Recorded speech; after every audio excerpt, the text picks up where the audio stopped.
Adik-adik masih mau memuji Tuhan? Amin. Kalau pujian begini, King Kong badannya besar. Tahu? Tahu. Pujian ini bersama-sama. Semuanya buat gerakannya ya. Adik-adik yang mana semuanya buat begini? Iya. Dan masih mau berani bagi Tuhan Yesus.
Shalom. Sekali lagi shalom. Sekali lagi shalom. Shalom artinya salam damai sejahtera, salam dari Tuhan Yesus. Selalu berkata shalom ya. Ibu datang ke sini pada pagi hari ini karena mengasihi anak-anak. Mestinya cucuku ini ya, karena anakku udah gede-gede, ini anaknya ini gede-gede ini ya. Ini cucu opung tapi nggak apa-apa, ini anak-anakku. Kenapa saya datang ke sini? Saya sayang sama anak-anak, ya. Jadi apa yang saya sampaikan pada pagi hari ini untuk kalian nanti diingat-ingat. Jadi selama di dalam kehidupan diikutin, ya. Saya mau baca firman sedikit, nantinya di tengah-tengah mereka. Kemudian ia memeluk anak itu dan berkata kepada mereka, barang siapa menyambut seorang anak seperti ini dalam namaku, ia menyambut aku. Dan barang siapa menyambut aku, bukan aku yang disambutnya, tetapi dia yang mengutus aku. Jadi Tuhan Yesus sangat mengasihi anak-anak ya. Karena Tuhan Yesus sangat mengasihi anak-anak, saya juga dikasih Tuhan hati untuk mengasihi anak-anak. Oleh karena itu saya datang ke sini untuk memberitakan kabar baik untuk anak-anak ya. Ada lagi dikatakan di Markus 10 ayat 13, Yesus memberkati anak-anak. Ketika Yesus melihat hal itu, ia marah dan berkata kepada mereka, biarkanlah anak-anak itu datang kepadaku, jangan menghalang-halangi mereka, sebab orang-orang yang seperti itulah yang mempunyai kerajaan Allah.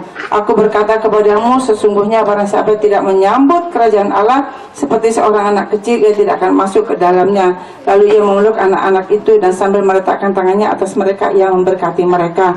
Jadi Tuhan Yesus sangat mengasihi anak-anak. Anak-anak juga masih baik-baik ya, masih seperti kertas putih. Oleh karena itu Opung datang ke sini mau ngasih tahu supaya kalian tetap baik-baik, supaya selalu ikut perintah dari Tuhan Yesus ya, mengasihi orang tua, mengasihi anak-anak, mengasihi guru-guru juga.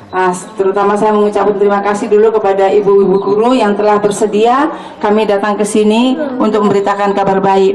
Kami mengasihi anak-anak ini, Bu. Oleh karena itu kami datang. Kami sudah melakukan visi ini sudah 9 tahun. Kami masuk ke pelosok-pelosok, tapi ya sekarang baru terkabul. Jadi terima kasih untuk kesempatan yang ibu guru juga bisa menerima kami. Kami tidak ada mau memberikan apa-apa, hanya memberikan kepada anak-anak suatu nasihat ya, nasihat kepada anak-anak. Firman Tuhan mengatakan, hormatilah bapak ibumu supaya panjang usiamu dan baik keadaanmu di tanah yang telah diberikan Tuhan Allah kepadamu. Siapa yang sudah tahu kata-kata itu semua? Semua tahu ya? Ya, sudah tahu ya? Kalau begitu harus menghormati orang tua. Kalau harus menghormati orang tua, juga harus menghormati guru-guru ya, karena guru-guru adalah orang tua di sekolah ya. Jadi semua anak-anak harus menghormati guru seperti bagaimana menghormati orang tua. Kalau disuruh mama, papa, apa-apa harus nurut ya. Sama teman jangan berkelahi, sama teman rukun-rukun, karena Tuhan Yesus yang baik. Tidak boleh menyon. Kalau menyontek Tuhan Yesus bisa lihat nggak? Ya, kita nggak usah takut sama ibu guru, tapi takut sama Tuhan Yesus yang melihat dari surga segala kelakuan kita ya. Tuhan Yesus itu Tuhan yang baik sekali. Anak-anak kalau mau pintar bisa minta kepada Tuhan Yesus. Tuhan Yesus, saya mau baik. Kalau Tuhan Yesus ada anak-anak yang suka ngambil, Tuhan Yesus, aku nggak mau ngambil-ngambil. Tuhan Yesus, tolong larang aku supaya nggak ngambil-ngambil. Nanti kita pasti nggak ngambil-ngambil lagi. Ya sayangnya, jadi datang ke sini nanti ada hamba Tuhan yang akan membawa. Ku mau cinta Yesus selamanya, meskipun badai silih berganti dalam hidupku. Ku tetap cinta Yesus selamanya, hidupku. Ya Bapa, ini aku anakku, pakailah sesuai dengan rencanamu. Pakailah sesuai dengan, sekali lagi, pakailah sesuai dengan rencanamu. Pakailah sesuai dengan rencanamu. Mari kita berdoa. Saya pikir sekolah. Siapa yang kelas 5? Anak bapak yang nomor 2 kelas 4. Siapa yang kelas 4? Wah, puji Tuhan. Yang kelas 3? Kelas 2? Kelas 1? Yesus. Amin. Bersama dengan Yesus. Bagaimana bersama dengan Yesus? Apakah kita bawa foto Yesus kemana-mana? Yuk kita bawa salib Yesus. Dalam hidupku tetap cinta Yesus selamanya. Ya Abba, hidupku ya Abba, ya Abba, Bapa, ini aku anakmu, lainnya engkau sajalah. yang aku kasihi. Hanya Engkau sajalah yang aku kagumi. Tuhan Yesus, kalau aku cinta kepadamu, kalau aku mengasihimu, maka Tuhan, aku pasti mengasihi orang tuaku, bapak ibu guruku, bahkan teman-teman. Jika benih firman-Mu sudah ditaburkan kepada anak-anak yang kami kasih ini, dan kami percaya benih firman-Mu itu akan membentuk kehidupan mereka supaya sungguh-sungguh segambar dan serupa dengan Engkau Tuhan. Berkati semua bapak dan ibu guru yang mengajar di sekolah ini, beri hikmat, beri kesabaran, kebijaksanaan dari Tuhan untuk memberikan ilmu yang terbaik kepada anak-anak ini. Terima kasih Tuhan, berkati kampung ini, berkati daerah ini, berkati juga semua orang tua dari anak-anak ini, berkati tanah mereka, usaha mereka, berkati semuanya untuk hormat kemuliaan nama-Mu. Terpujilah nama-Mu Tuhan. Berkati juga Tuhan Shekinah Glory yang datang dari Jakarta, berkati Ibu Widodo dan semua rekan-rekan yang datang dari sana, dan juga hamba-hamba-Mu yang datang dari Medan dan juga dari Porsea. Berkat-Mu melimpah Tuhan. Kami juga berdoa untuk kebaktian kebangunan rohani nanti malam Tuhan di balerong yang ada di Harangkau. Tuhan, Engkau bekerja dahsyat. Sungguh ada kemerdekaan, ada kelepasan oleh kuasa firman Tuhan yang hidup. Terpujilah nama-Mu Tuhan. Dalam nama Yesus kami berdoa. Yang anak Tuhan Yesus semua angkat tangan kepada Tuhan. Angkat tangannya dua-dua, adik-adik dan kita semua saudara yang dikasih oleh Tuhan. Pulang dan terimalah berkat Tuhan.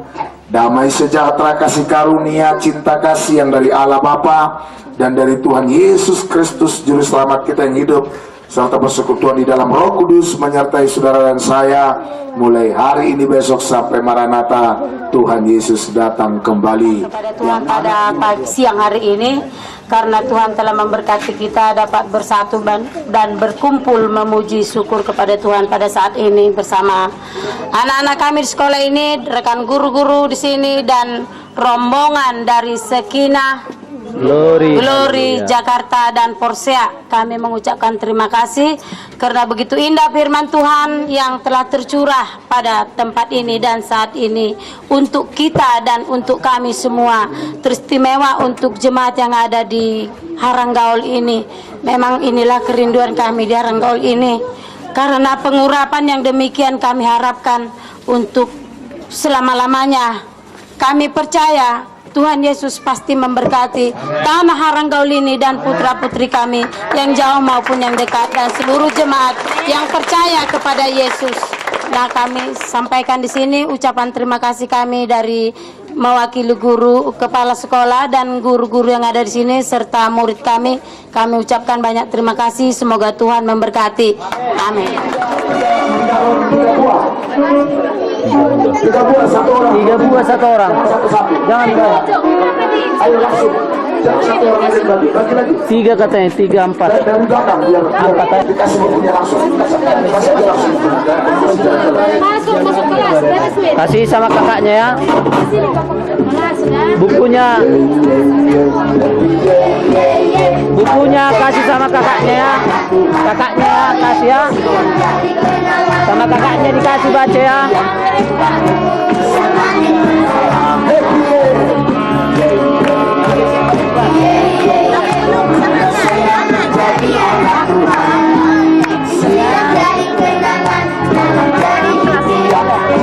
Bukunya dikasih sama kakaknya, dibaca kakaknya.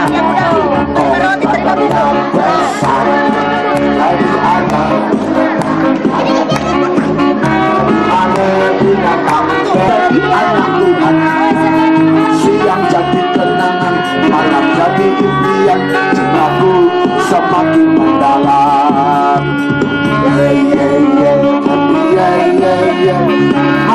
Udah setengah.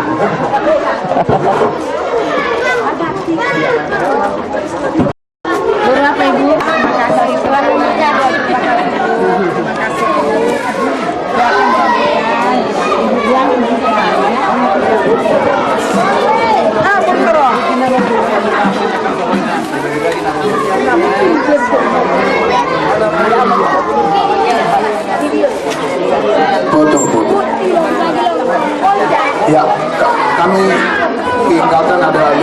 eksemplar itu untuk nanti kita bagikan di murid yang tidak hadir dan juga ke tetangga-tetangga kita.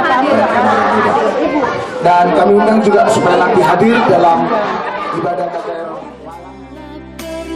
Perlindunganku, Dialah kekuatanku, penolong di waktu susah, sangat terbukti. Tuhanlah perlindunganku, Dialah kekuatanku, penolong di waktu susah, sangat terbukti. Haleluya, haleluya, puji Dia. Haleluya, haleluya, ku mau sembah Dia.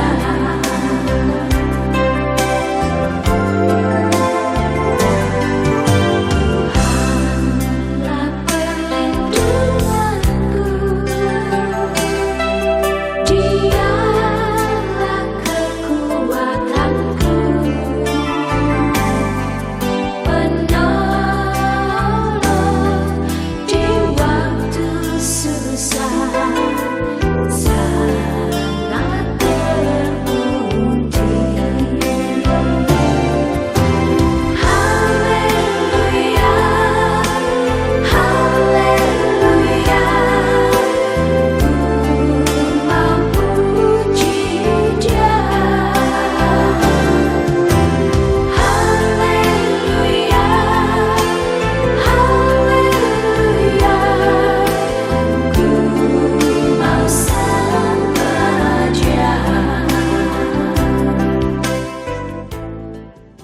Berupa kebaktian dan pengarahan yang berorientasi di dalam kegiatan gereja. Jadi setelah ada musyawarah kami dengan pendeta kita di KPS, maka kita menerima mereka dengan senang hati. Dan acara ini yang singkat ini kami serahkan kepada ibu dan para rombongan semuanya untuk meneruskan acara yang akan kita laksanakan kepada anak-anak. Menjadi teranglah, sebab terangmu datang dan kemuliaan Tuhan terbit atasmu. Sebab sesungguhnya kegelapan menutupi bumi dan kegelapan menutupi bangsa-bangsa. Tetapi terang Tuhan terbit atasmu dan kemuliaannya menjadi nyata atasmu. Bangsa-bangsa berduyun-duyun datang kepada terangmu dan raja-raja kepada cahaya yang terbit bagimu. Jadi kita harus bangkit, harus sukacita, ya, harus bangkit dan menjadi terang dan garam. Nanti orang-orang akan melihat, oh dia menjadi terang dan garam. Dan saya berkata juga kepada anak-anak saya, dimanapun kamu berada, jadilah kamu terang dan garam. Dan puji Tuhan, anak saya walaupun sekolah di Inggris beasiswa semua, Tuhan kita baik. Saya bilang, suami saya udah pensiun, aduh Pak Tuhan, gimana saya mau nyekolahkan anak mahal-mahal seperti ini, mana Krismon lagi. Tapi Tuhan menyiapkan segala sesuatunya, dia dapat beasiswa. Jadi Tuhan kita, Tuhan yang baik, minta saja, jangan ragu-ragu ya. Tapi yang penting apa? Kita baik, kita kudus hidupnya, takut berbuat dosa. Ya, ini nanti kita akan bagi beberapa Alkitab untuk anak-anak ya, yang juara-juara mungkin nanti Alkitabnya dibaca. Kalau biasanya kalau baca Alkitab itu kan ngantuk ya. Karena apa? Iblis nggak suka kita baca Alkitab. Ini kan kalau kita kuasai firman Tuhan ini, kita jadi pemimpin. Ini kan dikatakan di ayat, bangsa-bangsa berduyun-duyun datang kepada terangmu dan raja-raja kepada cahaya yang terbit bagimu. Jadi apabila kita sudah menjadi terang dan garam, bangsa-bangsa pun datang. Kita bisa memerintah di mana-mana pun. Saya katakan kepada anak-anak saya, kalian bukan menjadi pemimpin Indonesia, tapi pemimpin bangsa-bangsa lain. Saya katakan kepada anak-anak saya, dan saya lihat ya, mereka masih muda-muda sudah dipakai secara internasional. Itu semua bukan karena saya, itu karena kasih anugerah Tuhan. Karena dengan takut dan gentar kita kepada Tuhan, Tuhan pasti memberkati kita. Itu tidak pasti, itu janjinya akan ditepati. Oleh karena itu anak-anakku yang terkasih ya, saya mau berdoa sedikit untuk kalian, singkat aja, supaya Tuhan memberkati kalian, Tuhan memberkati bapak-bapakku.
Karena itu rencana Tuhan di dalam kehidupan kita semua.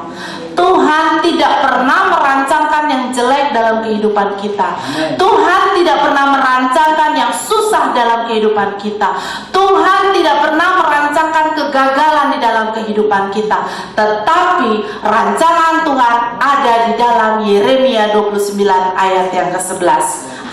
Sebab aku adalah Tuhan ya. Sebab aku ini mengetahui rancangan-rancangan apa yang ada padaku mengenai kamu. Demikianlah firman Tuhan, yaitu rancangan damai sejahtera dan bukan rancangan kecelakaan, untuk memberikan kepadamu hari depan yang penuh harapan. Apa rancangan Tuhan? Rancangan damai sejahtera, bukan rancangan kecelakaan, untuk memberikan masa depan yang penuh harapan. Bagus nggak? Oh bagus. Indah nggak? Nah, itulah rencana Tuhan. Tapi pada kenyataannya di dalam kehidupan sehari-hari kita mengalami kesulitan nggak? Kita mengalami tantangan nggak? Mengalami godaan nggak? Mengalami. Tapi kata Tuhan rancangan damai sejahtera. Tapi kok ada kesulitan? Itulah Tuhan. Tuhan mau kalau kita pada saat diberkati, kita tidak menyia-nyiakan berkat Tuhan. Karena itu Tuhan izinkan melewati satu proses. Tahu nggak cerita seorang anak gembala, seorang budak, mantan penjahat bisa jadi Perdana Menteri? Dia nggak penjahat, narapidana. Dia masuk ke penjara bukan karena perbuatan jahat. Seorang budak, seorang mantan narapidana, dia bisa jadi Perdana Menteri. Siapa? Yusuf. Tahu cerita Yusuf? Tahu nggak cerita Yusuf? Belum tahu? Nanti saya kasih tahu. Kita buka di Kejadian pasal 37.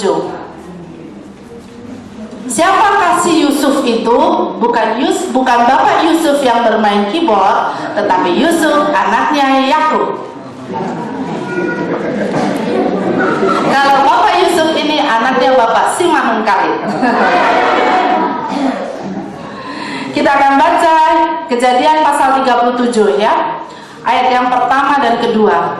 Adapun Yakub, ia diam di negeri penumpangan ayahnya, yakni di tanah Kanaan. Inilah riwayat keturunan Yakub.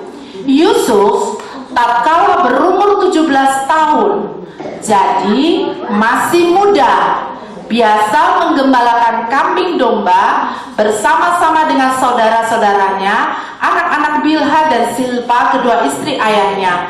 Dan Yusuf menyampaikan kepada ayahnya kabar tentang kejahatan saudara-saudaranya. Yusuf tidak jauh berbeda dengan kita. Yusuf adalah seorang anak gembala. Pekerjaannya sehari-hari dia menggembalakan kambing, menggembalakan domba.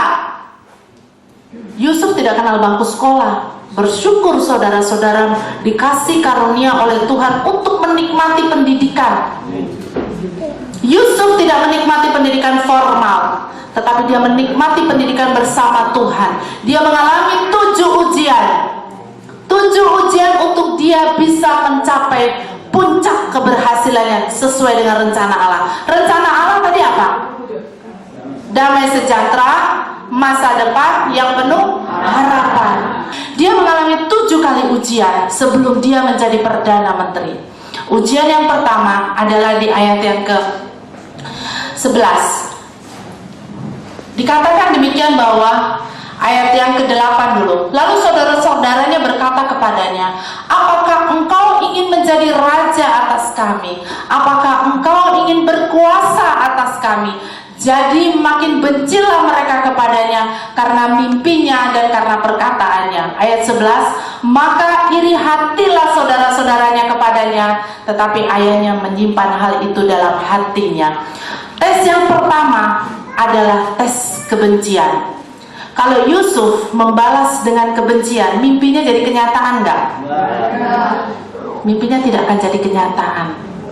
Mungkin saudara saat ini ada orang yang menyakiti, mungkin teman sekolah, mungkin kakak, mungkin adik, mungkin seorang tua, mengecewakan. Kalau kalian membalas dengan kejahatan, mimpi itu menjadi mandul, tidak akan menjadi kenyataan. Yusuf, dia dibenci oleh saudaranya. Dia bilang, emangnya gua pikirin. Amin. Tahu nggak? Emangnya gua pikirin soal gitu loh. Yusuf, dia dibenci, dia nggak pusing. Semakin dia mencari perhatian bapaknya, semakin dia jadi kesayangan bapaknya. Lalu bapaknya kasih jubah yang sangat indah kepada dia. Saudaranya makin benci lagi sama dia. Dia bilang, emang gua pikirin. Nggak mau pusing dia. Kalau dia membalas pada saat itu dengan kebencian, mimpinya tidak akan menjadi kenyataan. Yusuf melewati satu masa dia tidak enak, bahwa dia harus dibenci oleh saudara-saudaranya. Ujian yang kedua adalah Yusuf mengalami satu masa bagaimana dia dijual. Tes kepahitan. Bayangin dengan saudaranya. Waktu itu Yusuf sama bapaknya dibilang gini, Sup, ucup. Nah, ucup dibaca dulu deh. Ucup, ya papa. Saudara-saudara kamu lagi menggembalakan di padang sebelah sana. Tolong dong. Apa? Di Gosen. Di padang sebelah, mungkin di balik gunung. Kau antar dulu nih rantang-rantang ini buat saudara-saudaramu makan.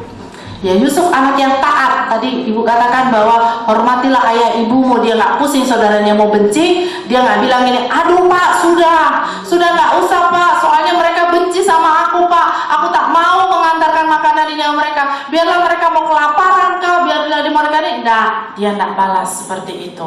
Yusuf dia taat kepada ayah ibunya, sekalipun saudaranya membenci dia.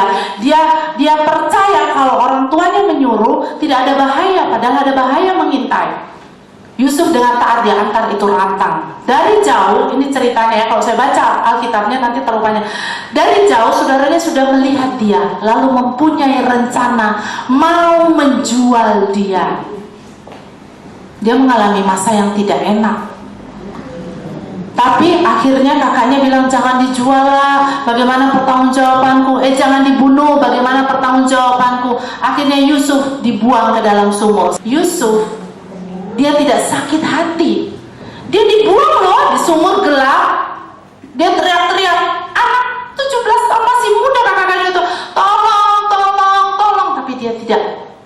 Tapi dia tidak menyimpankan kepahitan dengan kakak-kakaknya. Akhirnya kakaknya bilang gini, ada pedagang-pedagang Mesir lewat, terus dia bilang gini, udah kita jual saja. Jadi Yusuf sekalipun dia punya masalah, sekalipun dia punya persoalan, dia tidak mementingkan dirinya sendiri. Dia tetap melayani akan rekan-rekan sepenjaranya dia, yaitu juru minuman dengan juru roti. Bagaimana dengan kita? Apakah kita kalau punya masalah, kita mau orang mengerti masalah kita dan kita tidak mau belajar mengerti akan masalah orang? Yusuf dibentuk di situ, sehingga dia nggak lama-lama di penjara, cuma 2 tahun aja. Lama nggak 2 tahun? Tapi itulah pembentukan karakter daripada Yusuf, sehingga kalau nanti dia diberkati oleh Tuhan, dia sudah tidak kaget lagi. Setelah dia dites, tes yang kelima adalah tes egois, yang keenam adalah tes kesombongan. Kita lihat di Kejadian pasal yang 41 ayat yang ke-46 ya. Tes kesombongan. Yusuf berumur 30 tahun ketika ia menghadap Firaun raja Mesir itu. Maka pergilah Yusuf dari depan Firaun, lalu dikelilinginya seluruh tanah Mesir.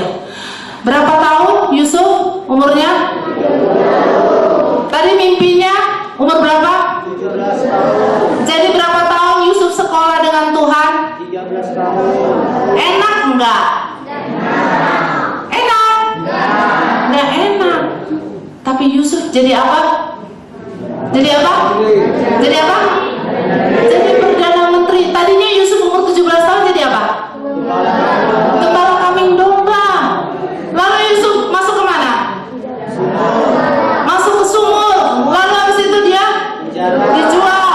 Habis itu difitnah. Masuk ke penjara. Lalu melayani nggak dia di penjara? Lalu dia dilupakan nggak? Tes yang kanan dilupakan. Dia dilupakan nggak sama juru minum? Dilupakan. Dia kan bilang waktu tes yang kanan tuh tes dilupakan. Dia waktu itu dia pesan sama Tuhan, nanti kalau mimpi kamu itu benar jadi kenyataan, kamu diangkat, kamu jangan lupa ya sama saya. Dia bilang gitu. Juru minumnya, beres deh Yusuf, gak usah takut. Yang penting saya pasti ingat kamu. Begitu temennya jadi juru minuman di kepercayaan, megang minuman raja, lupa dia sama Yusuf, ketinggalan Yusuf 2 tahun di penjara. Manusia bisa melupakan, tapi Tuhan tidak akan melupakan. Sekalipun di penjara, sekalipun Tuhan ingat, ada si Yusuf. Tunggu dulu, bagaimana caranya? Mimpilah si Firaun. Dia mimpi. Semua ahli-ahli mimpi tidak ada yang bisa mengartikan mimpinya. Ini lihat cara Tuhan mengangkat seseorang. Lalu tiba-tiba si juru minuman ingat, oh iya, aku punya teman di penjara. Aku punya teman, tapi bukan TTM. Nggak bagus tuh TTM. Lalu dia bilang, aku punya teman di penjara. Nah, siapa? Isegoarna. Oh, Isegoarni. Si Yusuf bin Yakub. Yusuf anaknya si Yakub. Oh, panggil katanya. Kenapa? Lalu kasih keluar dia. Iya, dikasih keluar. Nah, sekarang saya mau tanya, kalau Yusuf saat itu tidak masuk penjara, mimpinya jadi kenyataan nggak? Nggak jadi kenyataan. Tuhan izinkan dia masuk penjara. Kepintaran yang daripada Tuhan, penyertaan yang daripada Tuhan itu didemonstrasikan, ditunjukkan kepada orang yang ada rekan-rekan sepenjaranya. Karena itu adik-adik, kalau punya kepintaran, punya kepandaian, punya karunia, punya talenta dari Tuhan, jangan disembunyikan. Jadi kalau punya karunia itu dikasih tahu, jangan disimpan-simpan kalau Tuhan beri. Sehingga pada waktunya si Raja Firaun ini butuh penjelasan mimpi. Dia bilang gini, aku punya teman ada dalam penjara, namanya si Yusuf. Oh, panggil Yusuf. Yusuf masuk, Yusuf ketemu dengan raja, dia katakan, tolong artikan mimpiku ini. Lalu Yusuf mengartikan mimpinya, bagaimana ada masa kekeringan, bagaimana ada masa kesuburan, 7 tahun dengan 7 tahun. Dia kasih tahu. Terus rajanya bilang gini, ini orang berhikmat sekali katanya. Langsung waktu umur 30 tahun Yusuf diangkat jadi Perdana Menteri. Yusuf diangkat menjadi wakil daripada raja. Yusuf diberi kepercayaan untuk mengelola Mesir. Yusuf orang Ibrani, tapi dia disuruh berkuasa atas orang Mesir, orang yang tidak mengenal Tuhan, orang yang menyembah berhala. Tapi Yusuf karena penyertaan Tuhan, dia diangkat oleh Tuhan, dia menjadi pemimpin di Mesir. Tujuan akhir daripada Tuhan itu bukan untuk kepentingan daripada Yusuf sendiri. Setelah Yusuf diberkati, setelah Yusuf mengalami kebaikan-kebaikan Tuhan, Yusuf tidak lupa akan saudara-saudaranya. Yusuf tidak sombong dengan saudara-saudaranya. Dia ingat, dia katakan di ayat Kejadian pasal 50 ayat yang ke-17, begini bapaknya katakan, beginilah harus kamu katakan kepada Yusuf, ampunilah kiranya kesalahan saudara-saudaramu dan dosa mereka, sebab mereka telah berbuat jahat kepadamu. Maka sekarang ampunilah kiranya kesalahan yang dibuat hamba-hamba Allah ayahmu. Lalu menangislah Yusuf ketika orang berkata demikian kepadanya. Juga saudara-saudaranya datang sendiri dan sujud di depannya serta berkata, kami datang untuk menjadi budakmu. Nah sekarang Yusuf udah jadi orang top. Dia disakiti hati oleh saudara-saudaranya.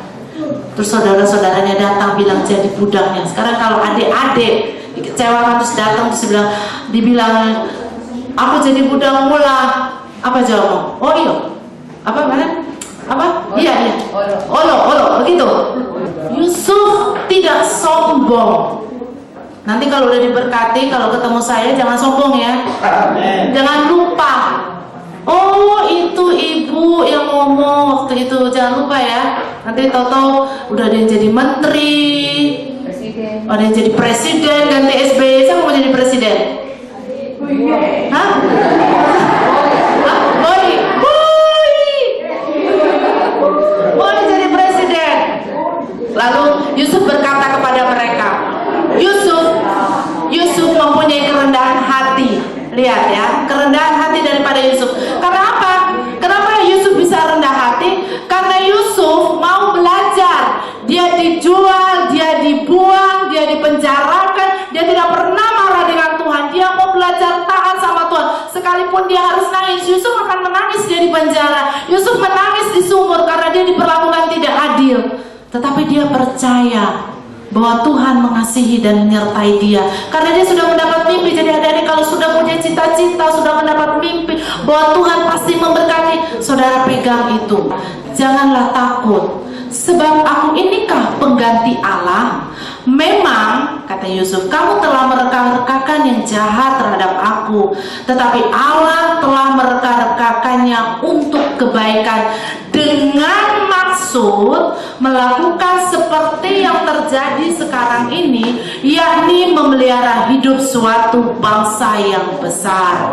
Jadi janganlah takut, aku akan menanggung makananmu dan makanan anak-anakmu juga. Demikianlah ia menghiburkan mereka dan menenangkan hati mereka dengan perkataannya. Yusuf setelah diberkati, dia ingat dengan bapak ibunya, dia ingat dengan saudara-saudaranya. Sekalipun mereka mengecewakan, dia tidak lupa apa yang dia punya, saudara-saudaranya juga punya. Apa yang dia ada, dia ingat akan keluarganya. Kalau adik-adik sudah diberkati oleh Tuhan, mimpinya sudah dijawab oleh Tuhan, jangan memandang hina kepada orang tua yang sudah membesarkan, yang sudah membiayai sekolah, yang sudah membimbing. Sekalipun orang tua saudara-saudara daripada adik-adik tidak berlaku baik kepada Jangan ada adik. yang diri kiri kanan. Angkat tangan kanan kepada Tuhan. Tinggi. Saya mau lihat tangannya tinggi. Jangan setengah tapi tinggi. Jangan ada yang diri kiri kanan. Jangan ada yang ikut-ikutan. Tetap dalam sikap doa. Saya mau tekankan sekali lagi, kalau kita mau berhasil di dalam mimpi kita mau berhasil di dalam cita-cita kita, jawabannya hidup dekat dengan Tuhan, bergantung kepada Tuhan. Yusuf bergantung kepada Tuhan. Pada akhirnya Firaun berkata, siapakah lagi orang yang lebih bijaksana daripada orang ini? Karena orang ini penuh dengan roh Allah. Saudara, adik-adik kami yang kami kasihi, tetap dalam sikap doa. Angkat tangan kanan yang tinggi, yang benar-benar sungguh-sungguh mau seperti Yusuf memiliki hubungan dekat dengan Tuhan. Saya minta jangan ada yang diri kiri kanan. Siapa yang sungguh-sungguh mau didoakan supaya berhasil, sukses dalam belajarnya, dan dipenuhi oleh Tuhan dengan takut akan Tuhan. Alkitab berkata takut akan Tuhan adalah permulaan pengetahuan.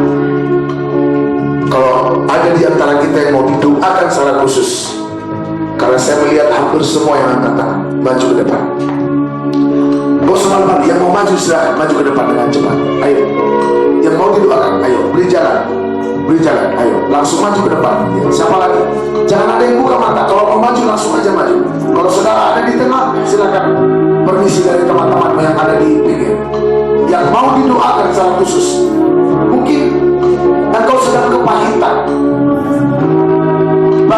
hatimu terluka kepada kedua orang tuamu, kepada saudara-saudaramu. Mungkin juga engkau tidak sepintar teman-teman depan.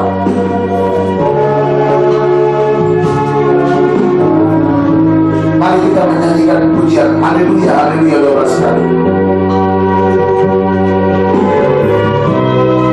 Sekarang yang sudah maju ke depan, angkat kedua tanganmu. Angkat kedua tanganmu. Haleluya. Mari serahkan hidupmu, serahkan hatimu kepada Tuhan. Haleluya. Haleluya.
Haleluya. Haleluya.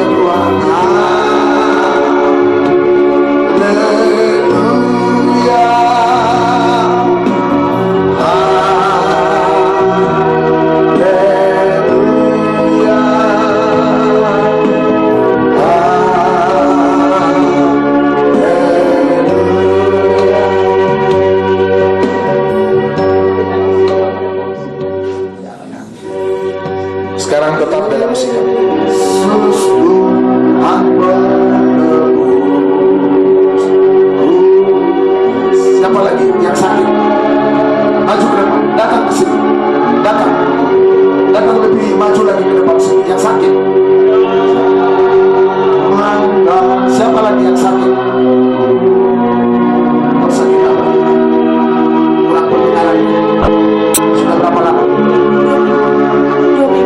2 minggu. Selama 2 minggu kurang pendengaran telinga sebelah kanan. Oke, kau kan semua saudara. Sakit apa nih? Alergi.